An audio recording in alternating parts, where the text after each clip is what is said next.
Hey, everybody. Hi, guys. Well, from chilly Salt Lake City, Utah. Ooh, it's Thank God I'm Atheist. The podcast. I'm Frank. I'm Dan. Coming up today, well, the Supreme Court made a decision about prayer in our public meetings. A landmark decision. Very religious prayer is being allowed. Yeah. Now, officially. We're disappointed, kids. A lot of places were already doing this, but right now it's. But we had official. assumed that maybe there would be a. Anyway, we'll talk about it later. Yeah, I mean all right. We won't talk. Don't worry. We won't get boring. We won't rehash all of the things that we've already heard too much already. But we have things to say. Of course, there are things to say. There are always things to say. Well, it's kind of our job. We're supposed to say things. If we don't have things to say, we're in trouble. Otherwise, it's just two mics in a room. Two guys blathering, or not blathering. Two guys just sitting nothing here. To say. Yeah, exactly. Then we would just be sitting here. We could record our silence. I'll just breathe. I think everybody would enjoy that. You should start a new podcast, a concurrent podcast. Frank Breathes. Called Frank Breathes. Frank's Breath. And now it's time for Frank's Breath. Frankly breathing. Anyway, but that's not this show. This show we actually do have things to say. All right. So, if we have to. I'm going to tell us all about what? A candidate for president. Now, the president, of course, the presidential elections. Oh, president of the United States. Of these United States of America. All right. These elections are not for a couple years yet, but he is getting a running start. It's about time. It's kind of, if you're not getting started now, you don't really stand a good chance. Although there's a lot of fundraising that has to happen. Right. Although it is true that the major candidates at this point are all still denying that they're going to be doing it. He's missing an important step. He needs to just be saying that he's not running. Right. He needs to be like calling press conferences saying, I don't think that I'm running for president. So wait, we don't know who this is yet. Okay, so this is a guy. We might be making jokes out of context. Whose name is always so funny. Right. This guy's name is Daryl Trigg. Have you heard of him? No, you haven't. Nobody's heard of him. So Daryl Trigg is the one who should be saying he's not running. Well, no, he needs all everybody. Hey, my name's Frank Feldman, and I just so you know, I am not running for president. There have been exploratory committees I've assembled to look at the possibility of running, but at this point, no, I'm not running for president in the next election. My two birds and a dog. Yeah, exactly. So anyway, Trigg, however, is definitely running for president. Well, good for him. He's got a good platform. He's from Rogersville, Tennessee. And he has announced what his platform will be, and I think it's solid. He wants to completely dismantle the separation of church and state in the United States of America. To what end? Well, he wants to make Christianity the official religion of the United States. And not just the de facto. Right, exactly. Official religion. Right, exactly. Okay. It's not enough. It's not enough that already is kind of the sort of symbolic. He just wants the facto. Right. And not the de. Right, I don't exactly. Even know what those two... I don't even know what the conjunction of those two words means, but anyways. Anyway, he wants mandatory K through 12 Bible lessons for public school students. He wants schools would begin each day with a prayer and a pledge of allegiance. Good. It's about time. He's got it down. Now, I will say this. He's a tolerant man. He's not. Don't accuse him of being intolerant. He says he's not saying kick the people out. No, as a matter of fact, he says, quote, Islam and the Muslims will be more than welcome to worship here as they please. Good. They'll be loved as brothers and sisters in God's kingdom. We just won't be saying any of their prayers. But we have to have a religion to establish the backbone principles of this nation. We want that to be the Christian religion. Because no values or ethical systems have ever been devised without the help of a religion. Correct. That is absolutely obvious. Wow. That is obvious to anyone who actually isn't reading anything ever. Wow. Well, I mean, it's good that the Christians got here first, then. Mm-hmm. Yes, indeed. Because, good Lord. Can you imagine? We saved this land. Can you imagine from those awful Muslims? How terrible this all would be? Well, I mean, it wouldn't be any better if it were founded by Muslims, I don't think, but it would be. But they're terrible. No, they are terrible. It would be worse. It would be much worse. It's fine for them to pray here and do their thing, but like we can't let them be the backbone of our system. No. Awful. No. Incompatible. Trig also is going to save our country from a few other horrible fates. Such as? He wants to end legal recognition of homosexuality. Huh. Whatever that ends up meaning. What does that mean? I don't feel legally recognized. Well, go to a state where you are allowed to get married, and you might. You might feel okay. You are threatening to feel legally recognized at that point. Yeah. Okay. Also, he wants to keep gays off television, which I think is a laudable plan. No one be left. Right. Exactly. Who's left to entertain you? Hey, you know what? Trig. As a straight actor, I'm great with that. Just kill like half my competition right there. Okay. All right. And Not also literally kill. No. Horrible thing to say. Dan. Oh no. That's not what I meant at all. I meant just marginalize to the point of death. Well, that's better. Yeah. Okay. Isn't That's that all. nice? That's all Trig wants. Isn't that nice? That's all he wants. Yeah, it's all he wants. Huh. He also wants to get rid of nudity, strong sexual content, excessive foul language, and blasphemy. Well, you're not getting hired for any acting gigs. Right. That's a real damn. Yeah, that's true. Although I don't have to say those things on camera. Well, that's. But what fun is that? Right. He also you'll note he doesn't say anything about like violence. No, cool. That's totally cool. The Lord loves violence. Lord loves violence. I don't know if you've read his books, but he is a fan. Nobody's better at it than him, too. That dude, I mean, he is raining down destruction. Yeah, Hasn't done it for a couple thousand years, Yeah. which I find disappointing. Anyway, he said he would. Oh, now here's where Trig gets a little sketchy because so far it's like good conservative Christian values, right? Yeah, of course, yeah. He says he wants to cap executive pay for publicly traded corporations at $300,000 a year. Elect this man. Right. So, suddenly Frank's a little more enthusiastic. Yeah. He wants to put tariffs on imported goods. Elect him now. Uh-huh. What? Yeah. So there Protecting you go. the American worker? Yeah. Yeah. It is funny. I think somebody on the Daily Show the other day did a profile of a bunch of candidates for Senate in some town, some state. I don't remember which one. Anyway, everybody was trying to outright the other person. They were trying to get further and further right. Oh, yeah. And then like a couple of the guys like started to swing back around and come up on the other side and left. You know what I mean? Like Right. the same sort of thing. Like if you Right. get too libertarian, suddenly, you're liberal. Anyway. I hope this guy gets a little bit more traction. I'm sure he'll fade quickly into obscurity, but I like Daryl Trigg, and I want to see more of him. All right. Oh, Trig's his last name. Yeah, Daryl. Oh, so he's not a Romney kid. No. Okay. All right. No. All right. I just assumed that he would have some. Anyways. Yeah. Oh, I just glommed onto that. All right. So I have the story of, this Hobby Lobby thing that keeps going on. The Hobey Lobey. Yes. It's owned by a dude by the name of, he's the president of Hobby Lobby. His name's Steve Green. Right. And but it is I think family it's wholly owned. right? Yeah, by the family. It's family It's owned. not like they're not publicly traded or anything. And they're a good Christian family. Yep, they close their stores on Sunday. There's over 500 Hobby Lobbies nationwide, and they all close on Sunday. Good People. Yeah. So, own that So company. do your hobby shopping on Sundays at the other places, people. Somebody else's lobby. Yeah, exactly. Yeah.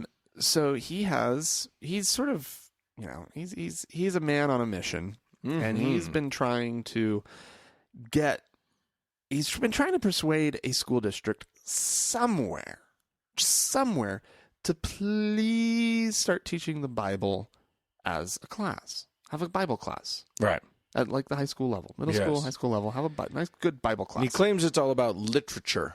Yeah, and like you could incorporate all sorts of like historical discussions and you know. I'm not saying teach theology, just No. teach the literature. Exactly. Well, he has persuaded the Mustang School District in suburban Oklahoma City to incorporate the Bible into its curriculum. Hooray! Yeah, it's going to be offered as an elective this fall. They're going to start this fall, and yeah, it's you know he's hoping that this is the thing that will finally put America on a righteous course, Back on track. Yeah, We're getting it back. It's funny because I heard him. I heard a story about him. I think on NPR or something, and he was, and no, I don't think it was NPR. Anyway, there was a whole story about him. And how, like, the way he presents this now is that it's like, you know, this is a very important book in the history of humankind, and you know we should be teaching it as literature and as a historical and a thing of historical significance. And yet, in like somebody recorded him talking in some private event, and he was like, and this will be a way that we can proselytize the Christian religion to all the people, and this will be the way, like, all of the things that you definitely don't say when you're trying to sneak this past people. Right. He was actually saying out loud. Actually saying, what a jerk. Yeah. Anyways. I agree that it should be studied. It is, I mean, maybe not in high school, because you can't, but I mean. It's hard to separate it out, but I will say that. It's worth study. Yeah, it's a crazy, crazy book. Well, it's a foundational book. It is. It's important. It's lasted for 2,000 years or almost. I mean, it's hard to understand the West without understanding the Bible. Absolutely, we need to understand the influence and religious history in general. Absolutely, you really cannot. You can't clearly you cannot separate Christianity from Western history, from European history. Right. How do you teach European history without some kind of rudimentary understanding of Christianity? You can't. It's impossible. So it's a very important book to know. History of this country. Right. For crying out loud. Right. So it's fine, but what they're doing is, it's, well, this is actually speaking to what you were just talking about. So last year, when he was presenting the whole thing in front of the Mustang School Board, his group is the Green Scholars Initiative. Oh, and they're the ones who developed the Bible curriculum, and the purpose is not to proselytize or quote go down denominational religious type roads, so forth and so on, that kind of language. But again, this is talking about how he went in front of a different audience. It became clear that his intent is to teach the Bible for its moral principles, and not an aid to illuminate subjects from archaeology to zoology, such as what they've sold it as. I'm trying to find the quote. I thought they had a quote in this article. Did you say it is zoology? Yeah. Well, you need and donkeys teaches important lessons about donkeys, snakes, bears, snakes. You got all kind. There's all sorts of good lessons about these animals. Amazing. Yeah. That's fucking awesome. Yeah. Well, zoology. Yeah. You get zoological lessons all through that motherfucker. Mm-hmm. That's outrageous. I love that one almost snuck past me. Holy shit. Yeah, I think that's a fair claim. Mm-hmm. You can learn all about zoology. Yeah. Just like you can, in the same way that you can learn about zoology. I mean, you can learn about cryptozoology. The thing has unicorns and dragons in it. Right. That's great. Yeah. We can learn all about it. Yeah, it's quite amazing, actually. Like, I think that these guys should actually look to Utah for a model if they want to know how to, like, do this and have it, like, with the seminary buildings. Right. So there's an LDS seminary building that's either immediately adjacent to or, like, right across the street from every high school in the state. Right, and several middle schools. And so, yeah. Because they start at 9th grade. Mormon kids right. are expected to take what's called seminary classes. Now, this is not offered by the state. No. It is not paid for by the state. It's fully paid for by the LDS Church. But there's a building. But there's a building. Like right next to these high schools. And you wonder how there was always land available. Yeah. Immediately Just adjacent to somehow every single magically high just school popped up in the state. But nonetheless, they figured it out. Yeah. They were like, okay, well, and they've done this for the longest time. I mean, there have been seminary buildings adjacent to high schools since when?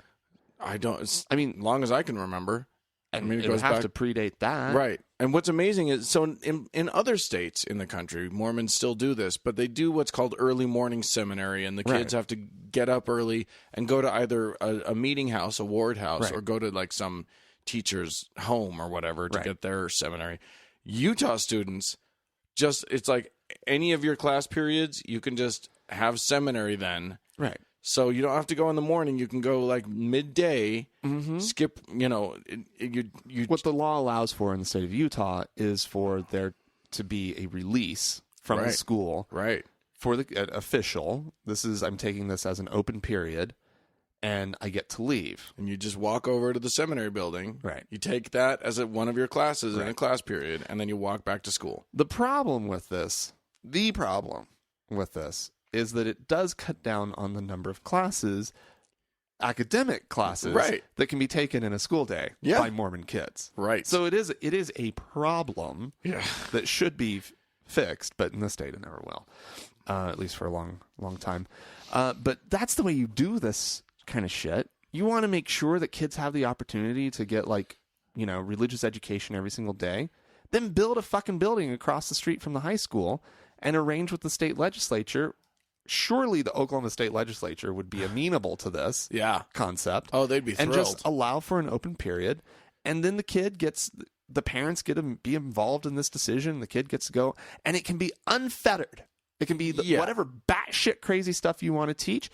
Go teach it. But leave the schools and their curriculum the fuck alone. Right. Well, the problem being that anywhere but Utah, there would be some infighting about which pastor gets to run what and which denomination gets to do. They could all get on board and build a building, and then or there's 12 competing buildings across the street from every high school. Well, no, you have first period. The minister from whatever group is there for like first and third, and then the minister from whatever group is there on fourth period. Honestly, it wouldn't be that hard to do. If all of the churches sort of pooled their money and just said it's a religious education center. Yeah. We have a religious education center across the street from every single thing. Of course, we should have some atheist centers adjacent to the high schools. And their open period, they can go over and learn reason and logic. Call them religious education centers. Just actually educate the kids about these stupid religion. Yeah. I like that. Anyway, well, there you go. Yeah. Hobby lobby. Everybody go and get your yarn or whatever at your Hobby Lobby and take it with you to your Bible class. Yeah. You crazy kids, you. I'm going to go to Jackson, Mississippi. Ooh, scary. You and I have been to Jackson. Scary. Remember Jackson? We went to church in Jackson, Mississippi. Oh.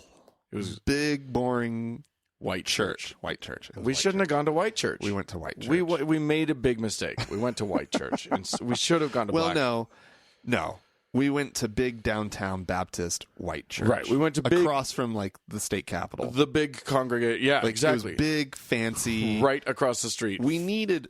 It doesn't matter if you can still find batshit crazy white.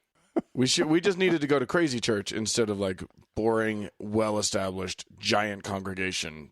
Yeah, the wealthy people of Jackson. It was the wealthy church. That was our mistake. Oh, we're idiots. Anyway, this is Rankin County, Mississippi, which a while back there was a decision there that by a district judge, a U.S. district judge, who said that they couldn't have prayers in the schools. Okay. Which I approve of. Right. But apparently a new filing has been filed by a student supported by the American Humanist Association.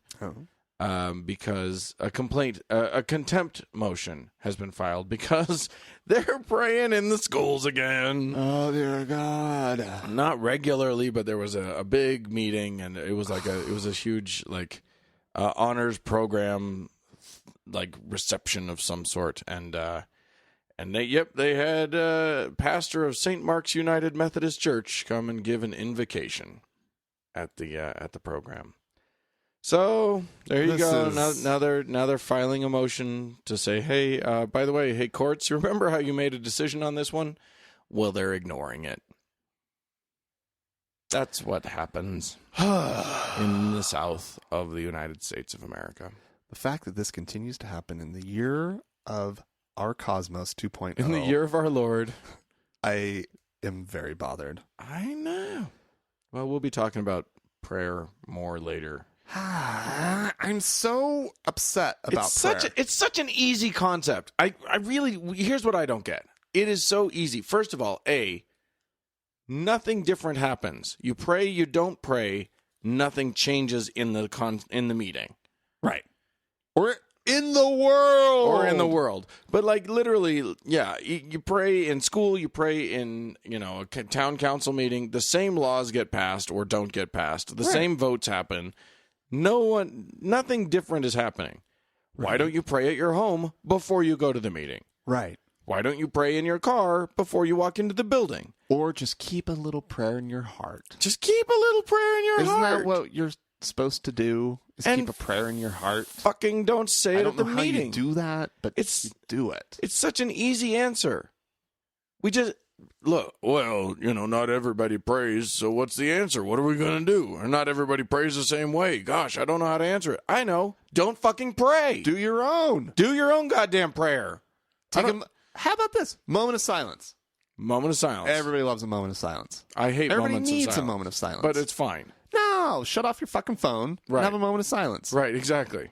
Everybody needs it. Just fucking anything but prayer. Yeah. But no. It's not that easy, How Frank. How do you not like moments of silence? I'm bored. Okay, we're all sitting for here 1 minute. Yeah, okay. Okay, everybody. Dan needs constant stimulation. I don't need a moment of silence. I take care of my own moments. Your own silence. I have plenty of silence. I'm pretty sure I know that's not true, Dan. Whatever. I've spent extended time with you. You don't have a lot of moments of silence. Well, you've also met my wife. There's no... what you don't understand is I have alone time that I need because there's not a lot of silence. Jesus. She's a talker. The Beechers. She's a talker. I love her to death. Sometimes I come home after rehearsal and I just want to plop down and... Oh, no. Out comes her day. Oh, no. It's good. All right. Anyway. Well, I'm going to stay in the whole Jackson, Mississippi neck of the woods. Okay. Sure. Because the Alabama Chief Justice, one Mr. What's his name? Roy Moore. Oh, is that his name? Roy Moore? It's your story. I don't know. Boy, howdy. Yes. Chief Justice Roy Moore of the Alabama Supreme Court attended recently the Pastor for Life Luncheon,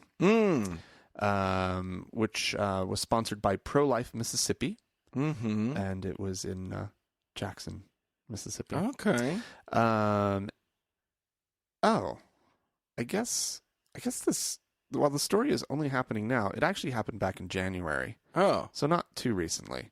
I guess maybe just the video just got posted. Oh, or maybe it's just kind of finally it's percolated. Somebody noticed. It's bubbled somehow to the top and somebody's noticed.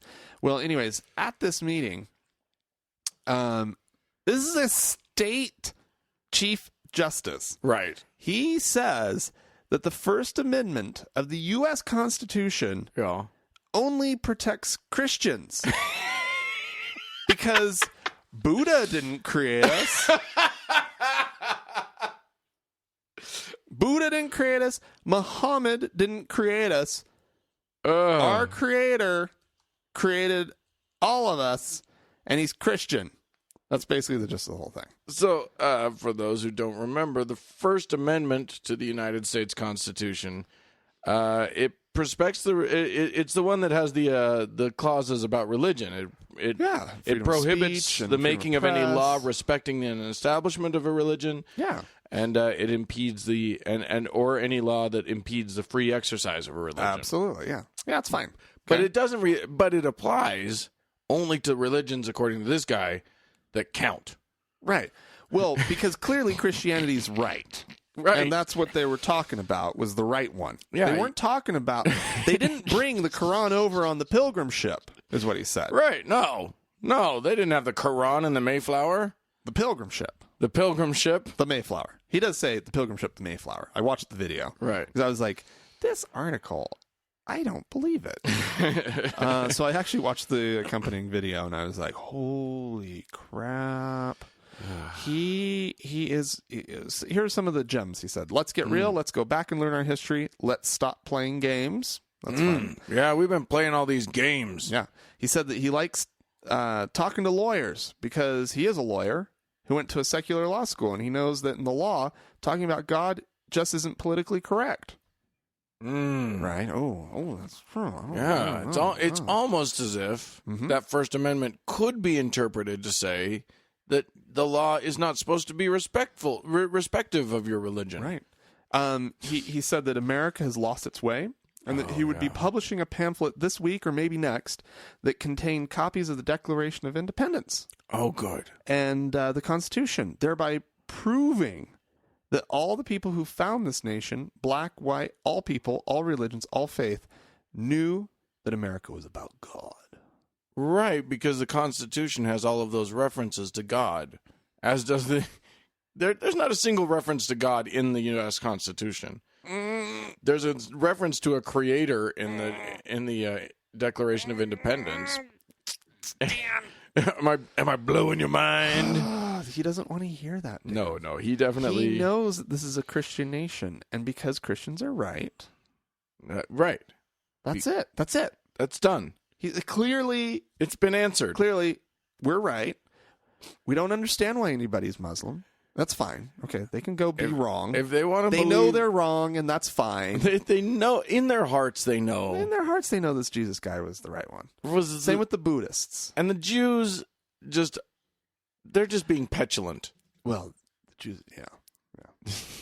I'm not even going to say what I think about the Jews. Because we're podcasting. Right. Good Lord. I mean, honestly, the South is broken. Can we just admit that the South is completely broken? The only thing that has kept the South from just like sloughing off of the North American continent into the Gulf of Mexico is just the U.S. Constitution, the U.S. government. And right. Because it is fucked up. Yeah. It's just entirely broken. Every time I hear about like Texans wanting to secede, I'm just like, you take Alabama and Mississippi and maybe Oklahoma, maybe Arkansas with you. Go ahead. Yeah, but Texas has its own power grid, right? And that's why they can do it. I don't care. Yeah, if you want to go, we'll let you, but you have to take these assholes along with you. Yeah. I'm sorry to our Southern listeners because it's not you guys. No. Are the problem. You guys know what it's like, right? We met those like people. We met you guys down there, and we love you. Yeah, and we pity you for having to be in that bullshit area because fuck the South. Well, people. I'm done with it. You know what though? People say the same thing about Utah, Dan. Yeah, Utah's nuts. Utah's nuts. It's just a different brand of nuts. It's the brand of nuts that we're used to. Yeah. And I mean, you lived in the South for the longest, for a good while. And we also live in a pocket that's really not nuts. Well, and fuck Utah a lot of the time, too. Oh, yeah, totally. Fuck Utah plenty. Yeah. But the South is broken. There's a whole region of our country that's just broken. Well, here's the deal. This guy's a chief justice. That's what I'm saying. This is what I'm saying. How did he climb through the ranks to get to be chief justice of the Alabama Supreme Court? This is what I'm saying. Like, That's what I don't understand. If this was some asshole on the side of the road, then I don't hold the entire state accountable.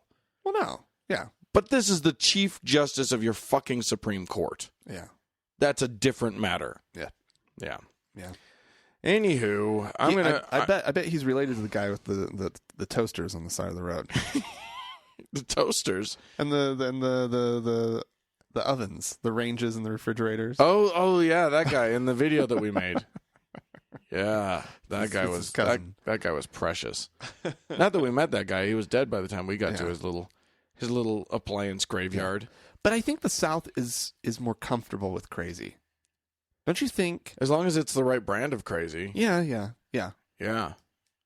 It's an interesting thing.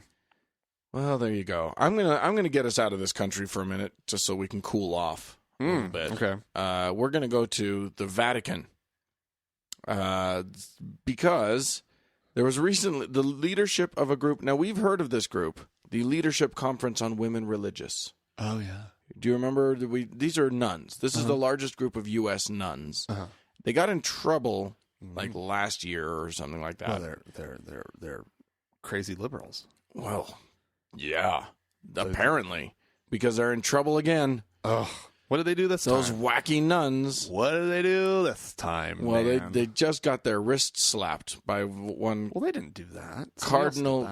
Well, I'm for reasons. Oh, okay.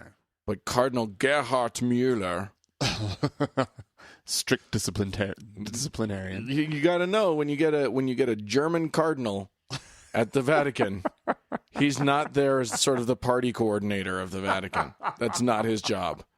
We will not be having these women who supporting other women. Yeah. So the problem is that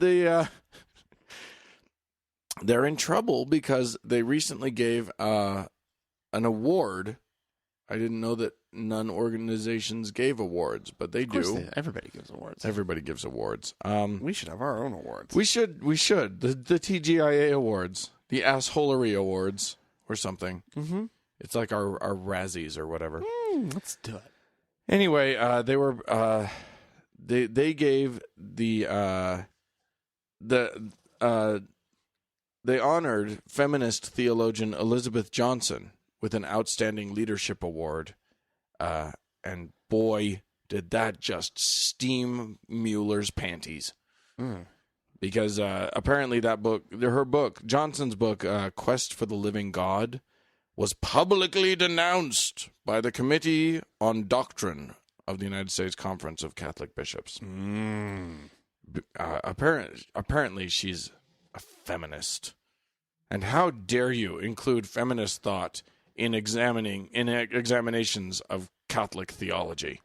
Oh, the nerve. The nerve. It's sheer nerve. You want to hear what Mueller said to these nuns who honored this woman? Only if you do it appropriately. It saddens me to learn that you have decided to give Outstanding Leadership Award during this year's assembly to a theologian criticized by the bishops of the United States because of the gravity of the doctrinal errors in that theologian's writings. That's so stupid. It makes it more fun. 9! This is a decision that will be seen as a rather open provocation against the Holy See and the doctrinal assessment. Not only that, but it further alienates the LCWR from the bishops as well.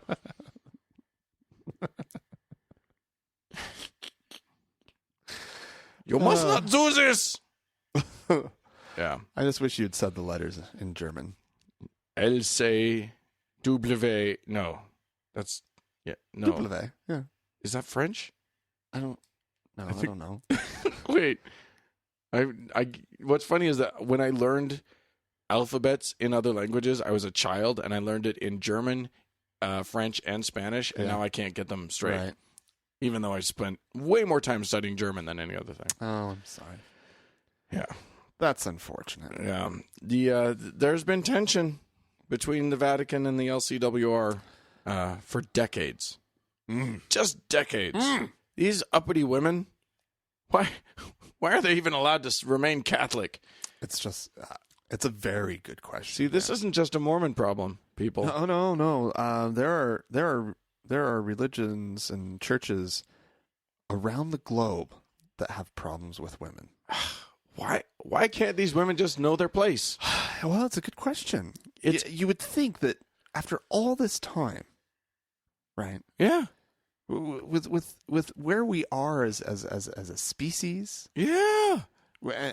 everything that we know, isn't it just clear that women have a place that they should just stay in? God made men stronger for a reason. I don't want to know that reason, Dan. Well, it's obviously so that women can stay in their place. Did you see the SNL sketch monologue that Louis C.K. did? Where he was like, he theorized that women had been ruling everything for a while, and men were getting really upset about it, and then somebody realized that we could hit them. Yeah, I saw that. Wait, we can hit them. Now we win. That's a terrible thing. Louis C.K. can say that joke. Right. I don't know that you're allowed to say that joke. Well, no, he had a whole bunch of context around it and stuff.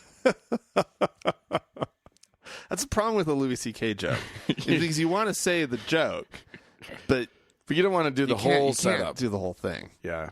It's so disappointing. Anyway, uppity women making trouble for everybody. God damn it. It's bothersome. All right. Well, I have this is not... Well, there might be some women involved in this, but that's not the point of this one. Okay. This one it's a group causing problems, though. Oh, dear. It's definitely causing problems. Rousing rabble. Oh, God. Well, here in Utah, every July, we get not one big holiday with fireworks. We get two. That's right. We get the 4th of July and the 24th of July as well. So we celebrate our country, and then we celebrate our statehood. Yes. And but what we're really celebrating it's called Pioneer Day. Right. And what we're really celebrating is the fact that the Mormons came and set up camp here and set up did shop. their whole thing. Yeah. They stopped here. And so yeah. So anyways, every year, and it's actually in Salt Lake City, the Days of 47 stuff. That's also what we sometimes call the Pioneers Day. Came across in 1847. Yeah. So we call it the Days of 47. Days of 47. All the Days of 47 celebrations actually kind of shadow the 4th of July. It's a bigger parade. Yeah. It's a televised parade. Oh. 250,000 people show up to this parade, camp out the night before. Oh, they do. It's awful downtown when that damn thing is you don't want to ready. be around. Oh my God. And it's televised, and they have like the Channel 5 anchors, Nadine Wimmer and sure, and I don't know who the other one is. Used to be that Dick Norris fellow. Used to be Dick Norris with the Dick Norris voice. I miss Dick Norris. I'm Dick Norris, and we're going to talk about the parade. He was our Ron Burgundy for so long. Yeah, and kind of was. Yeah. Except anyways, he was a consummate professional. He was a real pro. He was the anchor of Channel 5 because he deserved it. Yeah. But anyways, and he's also just a rabid liberal by all accounts. Yeah. Which is fascinating. In the Mormon-owned channel, and he was trusted by all the Mormons. And anyways, so this big parade that happens. That's what I'm getting to. So the content of the parade is typically like the Cottonwood First Steak or whatever, right? I don't know the naming system for like Mormon steaks and groups. words in Utah because I didn't grow up here, so it's not natural for me. But like the Cottonwood Steak, right? A stake is a grouping of it's like a diocese. It's like a diocese. That's right. And so they'll put a big float together. And it'll have like beehives on it and bees buzzing around, right? And because that's like a Mormon thing, right? And so they do all that kind of stuff, right? Well, and it's open to the public, You can apply to have a apply float. to have a submission in the parade. So local banks will have a parade float, or just absolutely whoever. That's fine. So Mormons building bridges. You know that little the group of Mormons that's good on the gay rights stuff, and they march in the Pride Parade every year. Right. That was their big thing. A couple years back, this group formed and they marched in the Gay Pride Parade. Yep. And so they applied this year to be in the Days of 47 parade, and Days of 47 said no. What? Because this actually goes back to this whole thing about Mormons being passive aggressive.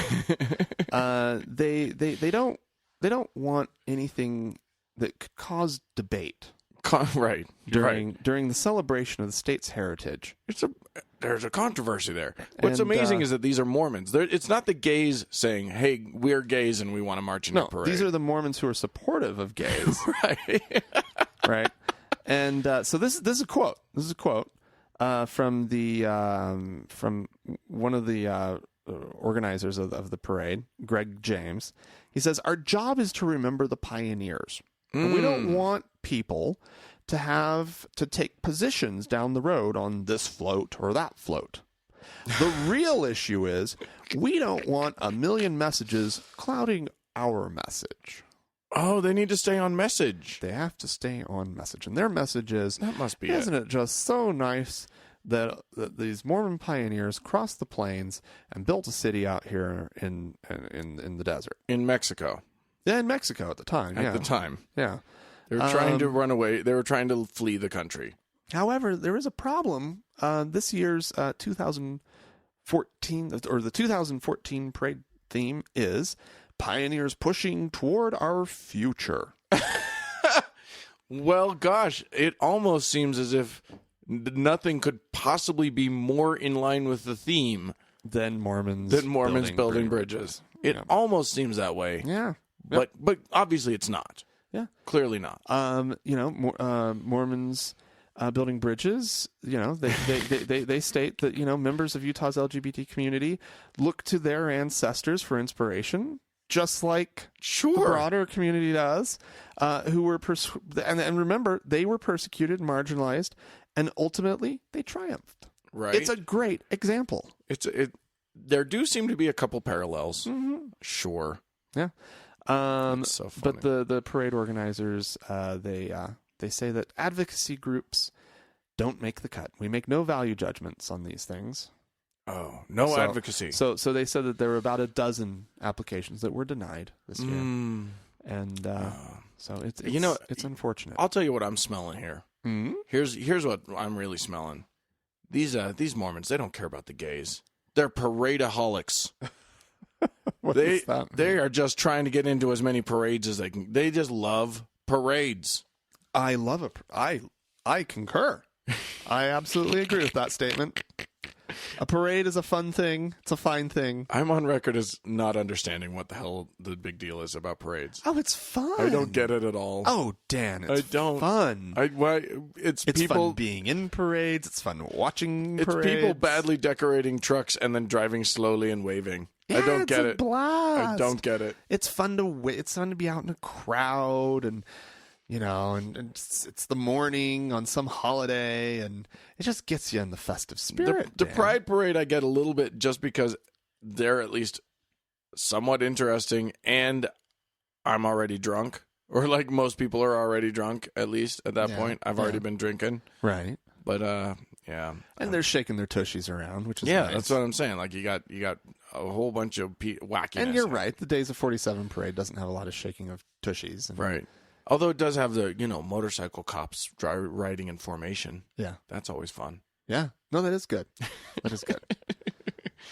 Anyway, well, if you have anything you'd like to tell us, dear listener, about what you hear today, go ahead and do it. You can reach us. Our email address is podcast@thankgodimatheist.com. Or you could leave us a voicemail at 424-666-8442. Yeah, call us and let us hear your voice on this. Or you can jump onto the old Facebook-a-rooney.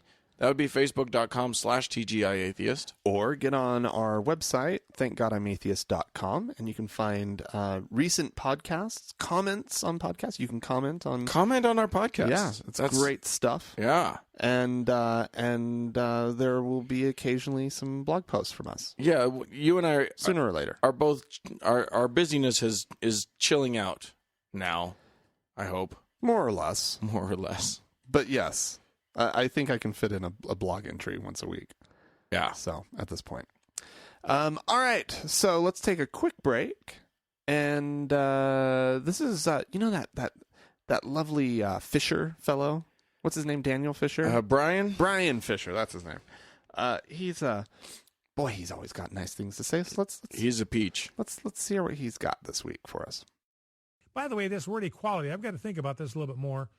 But the word equality is a totally bogus word when they talk about equality between homosexuality and heterosexuality, because there is no equality between homosexuality and heterosexuality. They are not equal. They are not equal in morality. They are not equal in worth. They're not equal in procreative power. They are not equal in their consistency with God's design. There is no equality between homosexuality and heterosexuality. One is a normal expression of human sexuality. The other is a sexually deviant expression of human sexuality. They are not equal. Homosexuality is not a benign alternative to heterosexuality. Yeah, Frank, your sex is not as good as my sex. Well, you damn deviant. I really don't want to think about your sex, man. So, well, I'm not going to think about yours either. Frankly, Franklin. Yeah, I guess he brings up a really good point. Yeah, if you don't really care about good points. They're not equal. Not equal. He doesn't morality? Not equal morality. No. Dan. No. Procreative power? That's the one he's right about. He's right about that. He's totally right about that. That's fine. Who cares? Yeah. I guess if you're only having sex to procreate, Mr. Fisher. Which I hope you are. Yeah. I hope that that's the only reason that you ever have sex. Because if you have sex for fun, I think you're on shakier moral grounding. Mm-hmm. Yeah, absolutely. You better have a kid every damn time you stick your thing into your wife. Yeah. Or at least be trying. At least be trying. Right. I mean, clearly there are periods of time when it's not going to work. It's not necessarily going to work every time. Right. But he better be trying every time. They'd better be planning for the next kid. Yeah. Otherwise, he needs to, by the look of things, he might need to find a younger wife if he wants to continue having sex. Because if he's married to a woman who's his age, then they need to stop having sex. They need to stop having the sex. No more sex. Because don't enjoy it.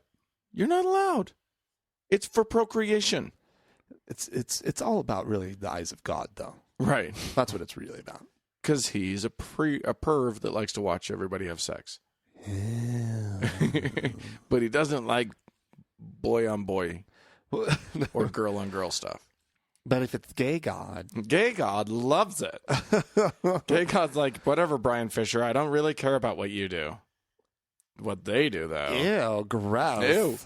Ew, don't put oh, no. Stop having kids with her. Ew. Oh, God. Oh, God.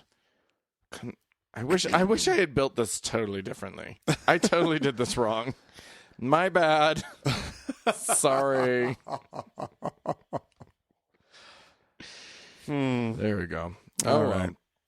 Well, we had some people write into us. Mm-hmm. We had some not a lot of correspondence this week, but a little bit. I wanted to read this one just because you would be able to respond in a fun way. I would. Yeah.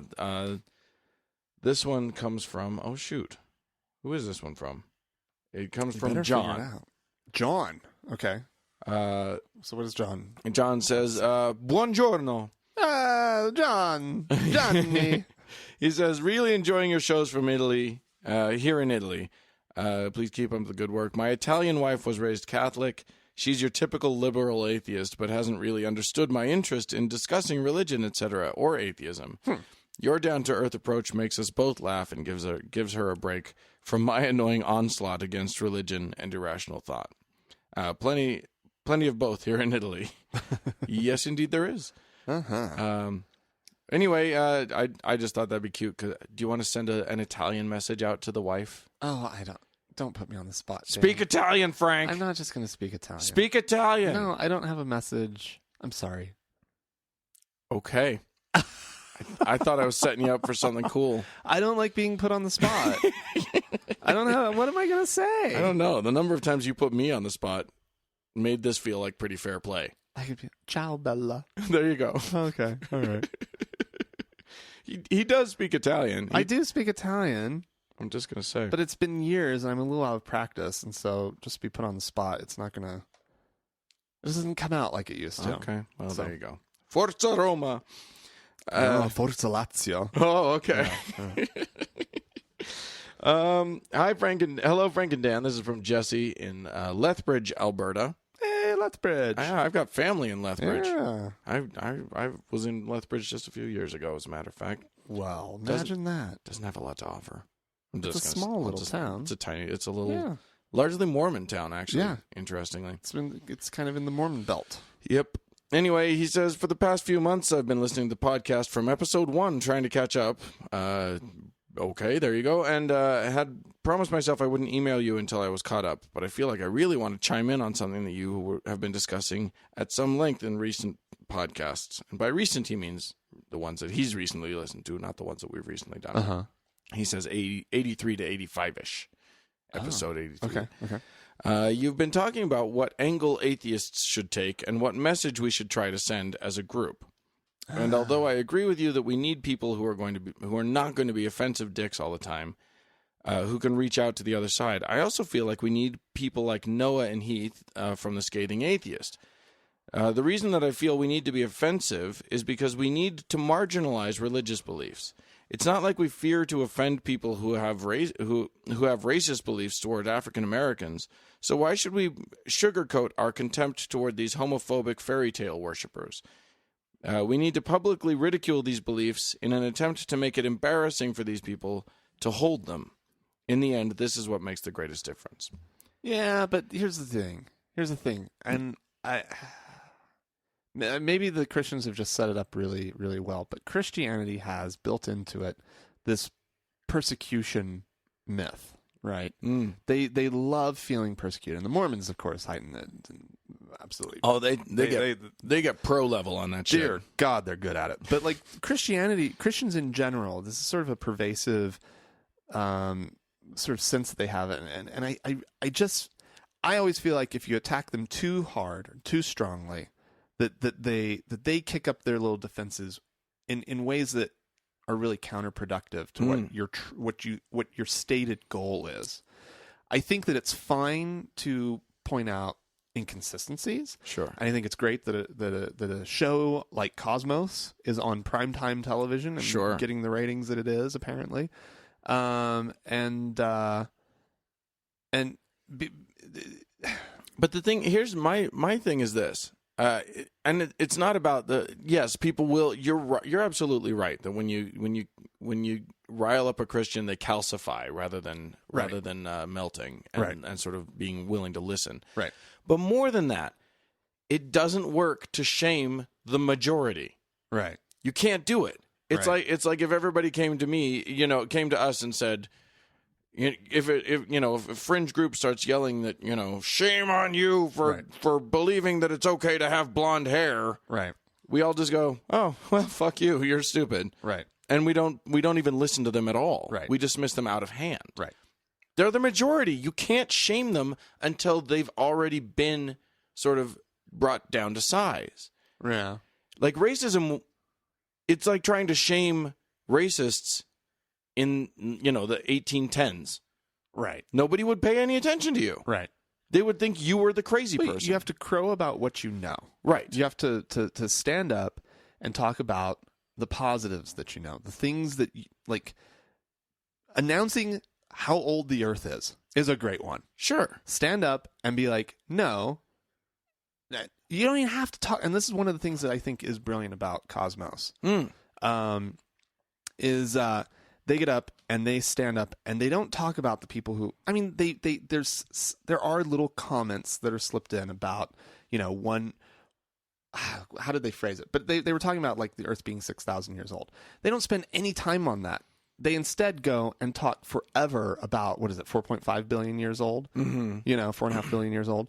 Like they go on and on and on about that and why and how, and this is how we know, and this and that, and blah, blah, blah, blah. That's what you do. You stand up and you crow about the things that we know. And you support it. And you support it. And you use that as an example of like, this is a better way of doing it. Right. Right? This is a better way of like arriving at conclusions about the universe that we live in. Right? Right. But just denouncing, I just don't think it's a good... No, and making fun of, it's not. Yeah, not, shaming and making fun. No, I like we do dip into making fun. Here's the thing, we make fun. Right? And Noah, I like the Scathing Atheist. I listen to their show sometimes, and I enjoy it. But that's for us. They're not making their show to convince Christians of anything. They're not making their show for Christians at all. Their show is for other atheists. Right. So they're not trying to shame Christians into not being Christians anymore. That's not the point of their show at all. Yeah. And Christians aren't going to listen to their show, unless they want to be just a troll, unless they want to troll the show. Right. But I mean, as a public message, if we as a movement are going to put out public messages, those messages have to be about things like, what the FUFR does, which is, hey, look, you having this, scripture on the wall of the public school is marginalizing and hurting kids. Right. That's a message that everyone can understand if we can present it well. But if the message comes from the same mouth that 5 minutes before said all Christians are morons, no one's going to hear it. Mm-hmm. Anyway, right. That's kind of where we stand, Jesse. Yeah. Thanks for writing in, and I, there's room in the movement for everybody. Yeah, there's room in the movement for everybody. Yeah, no, there really is. So there we go. We don't want to shut anybody down. No, that's not what we're doing here. Anyway, so let's see. I guess that's it. That's it. Yeah, that's it for cool. this time. Right. I did want to mention. Oh, we've got some donors. Some donors. Yeah, we got to mention the donors. Let's see. Who do we have? Do we have donors? We got a donor at least. We had a very generous donor. Yes, indeed. Thomas was a one gave us a very generous one-time donation. Well, thank you, Thomas. So thank you very much for that. And I somehow don't see anything else. I hope I didn't. I don't think I missed anybody. No? Okay. So there you go. If you would like to donate to our podcast, go to thankgodimatheist.com. And right there we got a couple places. There's right there in the top bar. There's a support TGIA thing, or if you look on the right hand side of the site, there's a support TGIA, and go ahead and click that, and you'll be helping us with our mission to get the word out. Absolutely. I also wanted to say that if you can't, if you don't have money to give, that's totally fine. But, a review on iTunes or Stitcher or whatever your listening platform of choice would be a very helpful thing. Absolutely. Right now on iTunes, we've got 382 ratings. It seems to me that we could get to 400 pretty close. Pretty quick. Yeah. So if you haven't done that. If you haven't rated us on iTunes this is the yet, time. Just jump on there. Yeah. Takes you no time at all. Write a review, click that 5-star thing, and you're done. Anyway. All right. Well, sounds good. Okie doke. Well, we want to talk about this whole thing with the Supreme Court and their this decision of allowing what was it, Greece, New York? Or that was the case, right? Greece versus something. Greece versus something. I think it's Galloway. Very important case. It is a very important case. Yeah. Observers of the Supreme Court, I guess, weren't terribly surprised by this decision, but it just came as such a shock, I think, for the For those of us in the general public who may not be watching it quite so closely. It hit me pretty hard. Yeah. I will be honest. It seems like such a slam dunk case. So explain it, Dan. What you got is a small town in New York called Greece, New York. And their town council was having meetings, as they tend to do. And they as they have to do. As they are required. They're running their town. To do. Yeah. And they were opening every meeting with a prayer. And that prayer was, for decades, consistently and always, Christian prayer. Okay. So there was a lawsuit that went up after the complaint was filed. But these weren't just like any old Christian prayer, right? Oh, like no. These were like religious prayers. This Right. wasn't just like, hey, Lord, help us with this meeting. Right. And help us, like, make good decisions. Amen. This was like... Here's an example of one of the prayers that was found to be objectionable. Okay. Lord God of all creation, we give you thanks and praise for your presence and action in the world. We look with anticipation to the celebration of Holy Week and Easter. It is in the solemn events of next week that we find the very heart and center of our Christian faith. We acknowledge the saving sacrifice of Jesus Christ on the cross. We draw strength, vitality, and confidence from his resurrection at Easter. Blah, blah, blah, blah, blah. So very, very, very... About as Christian, doctrinal. As Christian and specifically Christian as you can get. Right. So the two ladies sued the town. One of them was Jewish, one was atheist. Okay. Saying that they felt marginalized by this. As they were being. Right. They felt and were marginalized by these prayers. And so they sued, and it went all the way to the Supreme Court. They had won in the lower courts, and then it went to the Supreme Court, and the Supremes came down with a 5-4 decision. Saying, okay. Right. It's just fine. Saying that the town board has their full permission to go ahead and just pray like a motherfucker. Yeah. The content of the prayers could not be edited, right? Right. That there couldn't be controls set as to like what somebody was going to say in their prayer. Right, because as who was it? Was it Kennedy that wrote, if you don't like it, just don't listen for a minute. It's such utter fucking bullshit.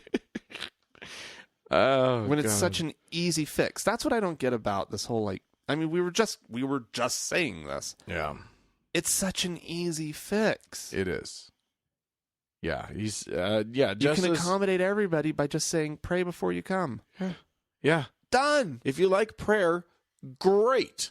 We're not saying you're not allowed to pray. Pray as much and as often as you like. Just on your own time. Yes. In your own space. Absolutely. And don't make everybody have to listen to it.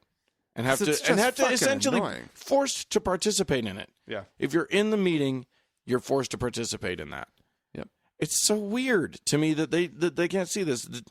Anthony Kennedy, Justice Kennedy said, the town of Greece does not violate the First Amendment by opening its meetings with prayer that comports with our tradition and does not coerce participation by non-adherents. Well, it does too. Yeah. It's remarkable to me. Yeah. It's interesting that each of the judges in favor of this had sort of a different explanation of why why it was okay. They didn't come up with the same reason why it was okay, but they all came to the same conclusion. Seems like they're on solid legal ground. Yeah. If you all don't know what the reason is, and you're just voting that way because that's the way you want to vote, it seems like that's a problem. It would appear that there's an issue there. Shouldn't they be basing these decisions on sound legal frameworks? Well, I'm sure that at least philosophies. Right. Yeah, it's one of those things. It's like you put everybody onto a trampoline and then just say, well, if you don't like bouncing, you don't have to bounce. The rest of us are going to bounce, but you can just sit there. Don't worry, you don't have to bounce. Yeah, it's That was the argument they were missing, Dan. Right. I should have If you had been there, if I had written the trampoline amicus brief. you might have swayed Scalia even with such a. Sure, Justice Thomas would have really eaten that argument up. Oh, he loves a trampoline. That man will jump for days if you let him. He won't say much. No, but he'll jump. and he'll fall asleep partway through.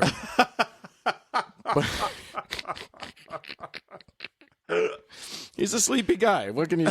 I'm only referencing that because I literally went one time to the Supreme Court. It was my one time that I've ever been to the building, and I went in and witnessed 5 minutes of a session. Right, because that's what they let you do, right? You waited in line so you could. So you can go in. They shuffle you into the back for 5 minutes, and then they quietly shuffle you out and shuffle in another group. Right.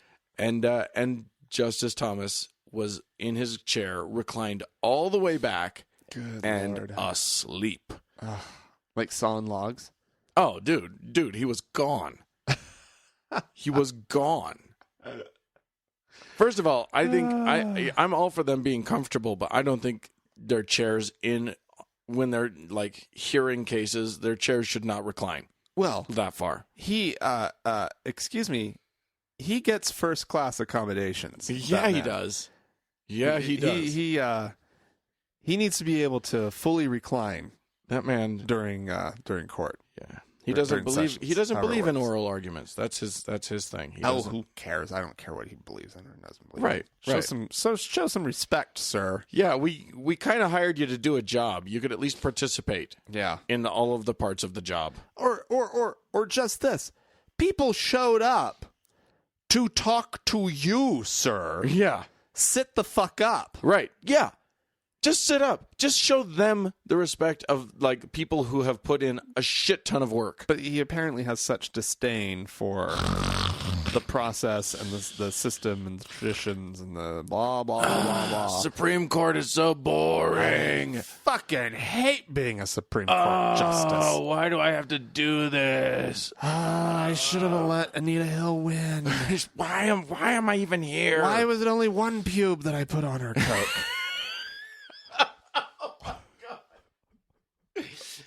I should. God, I hate that man. Should have put the whole rat's nest on it. I fucking hate that man. Anyway, you know what? So the big revelation for you and me, Frank, was not the decision actually. Because the decision, it was when we were poking around. Yeah, we're trying to sort of do some research on this decision, and what do we discover, Franklin? The current religious makeup of the court.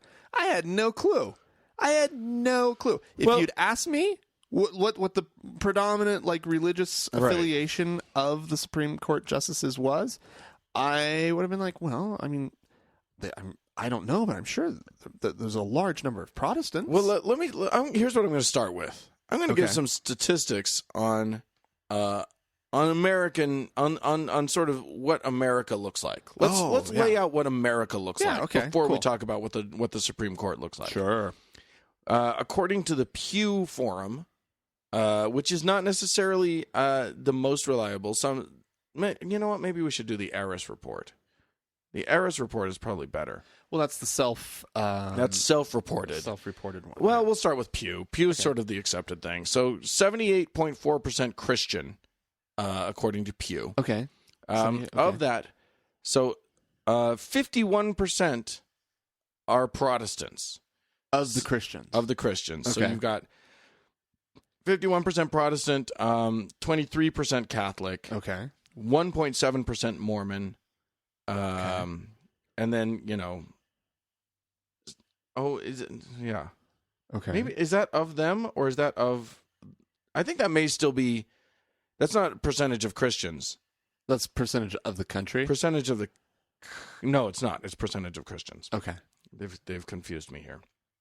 4.7% of the country is other religions. Okay. Things like Jewish is 1% of the country, or of that 4.7%. No, it's less than 1% of the country, I think. Okay. Actually, all right. The way that they've set this up is not good. Why not get to that Eris thing? Yeah. Okay. The Eris report. Because that, that's also self-reported, so it's like it just has. It just seems more reliable. Yeah. Because like what people say about their religious affiliation is far more important to me than like what some demographer came up with. Right. So this, I mean, now this isn't fully up to date, but it's a it's a good sort of, it'll give us a sense of what it is. So that's the point here. So in 2008, 25% of the country was Catholic. Okay. 15% Baptist. Okay. 12.9% mainline Christian. Okay. That includes Methodist, Lutherans, Presbyterians, Episcopalians, that sort of thing. 14.2% generic Christian. And then, you get your Pentecostals coming in at 3.5%. Mormons come in at 1.4%. Jewish come in at 1.2% of the population. All right. So that'll give you a good sense of sort of where we stand. Yeah. So, back to the Supreme Court. So, when you add them all up, Protestants dominate. Oh, absolutely. In this country. Yeah. Yep. Dominate. I mean, we're hugely so. So let's look at the Supreme Court. Yeah. There are only two religious groups that what's the word I'm looking for?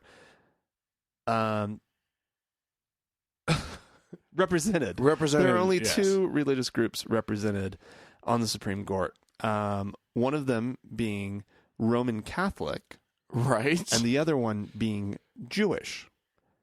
And the breakdown there is 6 Catholics and 3 Jews on the Supreme Court, which is shocking to me. That is, it's crazy town. Right. Like, I never would have guessed that in a million years. No. And it's just like, not a single Protestant on there.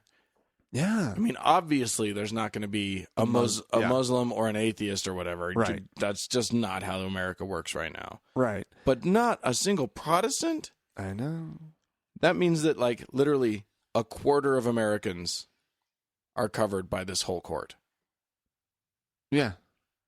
Maximum. Yeah. It's crazy. Yeah. Well, I mean, the point needs to be made that, we don't really use a religious test. No, and which we is need nice, and we need not to.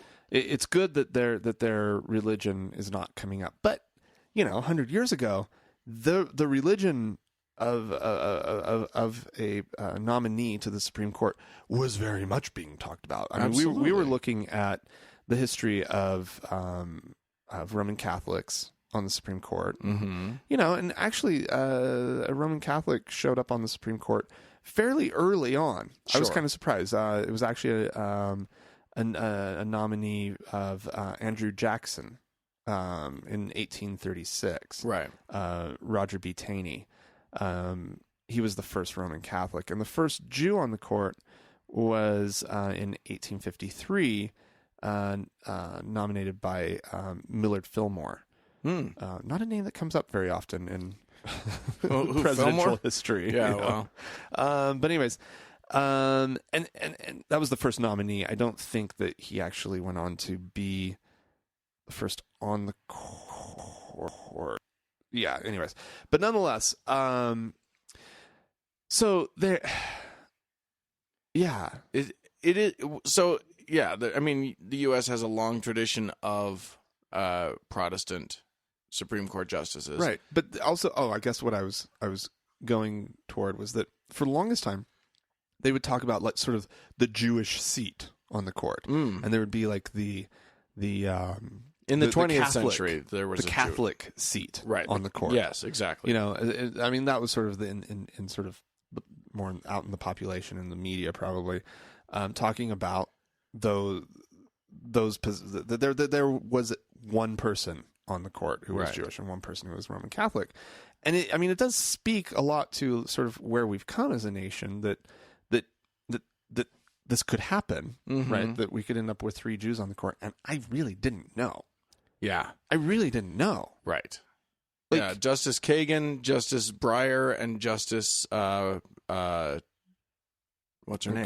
Ginsburg. Yeah, are all Jewish. Yeah. And the rest are Catholic. And the rest are Catholic.